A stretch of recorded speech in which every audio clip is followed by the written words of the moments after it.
வெள்ளி தட்டுல வெடக்கோழி குருமா சாப்பிட்டுக்கிட்டு இருந்த நமக்கு அலுமினிய தட்டுல ஆறு கஞ்சி ஊத்தி வச்சிருக்கிறாளா குட்டி பிசாசு.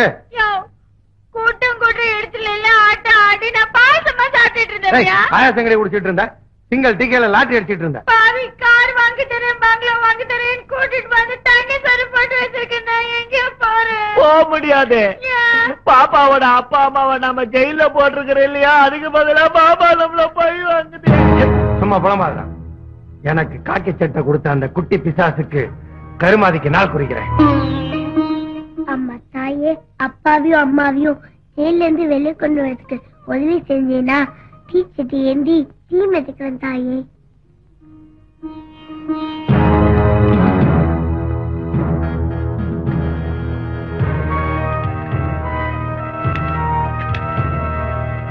அங்க பார், சும்மா கரண்ட்ல இரும்பு கேட்டு தங்கமா ஜொலிக்குது. கோயிலுக்கு போயிருக்கிற குண்டு பிசாசு இப்ப வரும், கேட்ட தொடும், அப்புறம் கூண்டோட கைலாசம் தான். எப்படி உனக்கு இப்படி எல்லாம் ஐடியா வருது? எல்லாருக்கும் தலையில தான் மூளை இருக்கும், எனக்கு உடம்பெல்லாம் மூளையா? நாளைய பிசாசு வருது. பாபா ஒளிஞ்சிருக்கு, வேடிக்கை பார்க்கலாம். எப்படி சாராங்க வேடிக்கை பார்க்கலாம். மச்சான்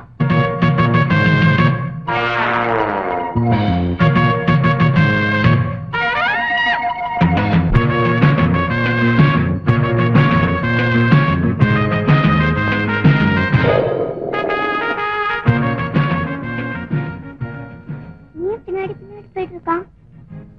கணேஷா, கணேஷா, ஏன் பின்னாடி பின்னாடி போயிட்டு இருக்க? வா வீட்டுக்கு போலாம். இப்பெல்லாம் வர வர உனக்கு ஊர் சுத்துற புத்தி ஜாஸ்தியா போயிடுச்சு. இப்பதான் கோயிலுக்கு போயிட்டு வந்தோம், அதுக்குள்ள ஊர் சுத்தணுமா? வா வீட்டுக்கு போலாம். வரமாட்டியா? நான் போறேன். விடு விடு.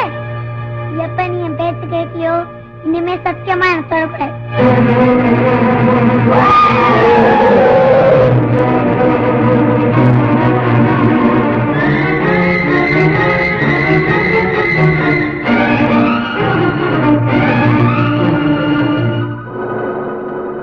கோவிலுக்கு வந்தவங்க கார டூப்ளிகேட் சாவியை போட்டு திருடியாச்சு.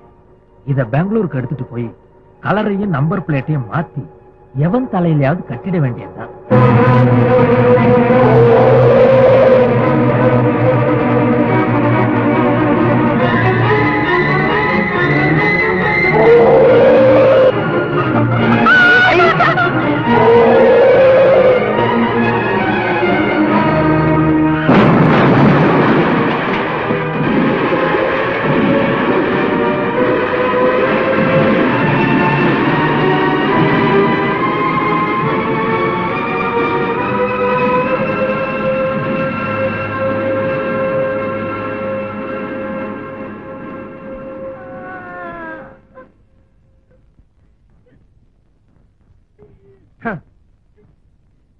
எப்படி எப்படி எல்லாருக்கும் தலையில தான் மூளை இருக்கும், எனக்கு உடம்பெல்லாம் மூளை. என்னைய உடம்பெல்லாம் மூளை இல்ல, உடம்பெல்லாம் ஊழ.